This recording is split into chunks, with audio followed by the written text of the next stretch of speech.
Hi hello నమస్తే నేను మీ అఖిల్ గర్మిల్లా. ఈరోజు మన మినీ బ్లాగ్ ఏంటంటే పొద్దున్నే మా ఫ్రెండ్ ఫోన్ చేసిండు. బయటికి పోదామారా అన్నాడు. ఎక్కడికి రా అన్న?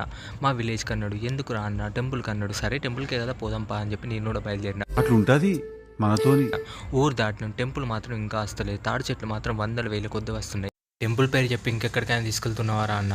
అరే నిజం చెప్పురా, నీ ముఖం చూస్తుంటే నాకేదో తేడా కొడుతుంది.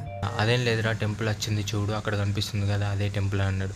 తాడి చెట్ల మధ్య మంచి గ్రీనరీతోని ఊరు చివర ఉంది టెంపుల్. టెంపుల్ దగ్గర చాలా ప్రశాంతతనైతుంది. అమ్మవారి విగ్రహం చాలా పెద్దగా ఉంది. ఇది ఎల్లమ్మ తల్లి దేవాలయం అంట. ఎల్లమ్మ తల్లి దేవాలయంకి రావడం ఇదే మొదటిసారి నేను. నాకు చాలా హ్యాపీగా అనిపించింది. మనోడు కొబ్బరికాయ కొడుతున్నాడు. కొబ్బరికాయ కొట్టడం కోసం ఇక్కడికి వచ్చినాం. సో కొబ్బరికాయ వదిలిన తర్వాత మనోంది ఒక ఆనందం కాదు.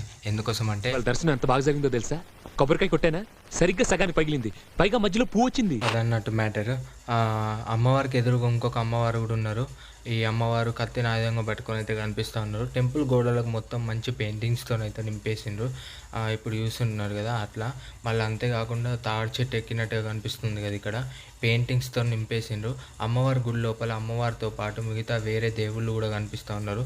బయట నుంచి తీసినాం ఈ వీడియో, లోపలికి వెళ్ళడానికి లేదు. ఈ వీడియో కనుక మీకు నచ్చినట్లయితే లైక్ చేయండి, షేర్ చేయండి, కామెంట్ చేయండి, సబ్స్క్రైబ్ చేయడం మాత్రం మర్చిపోకండి.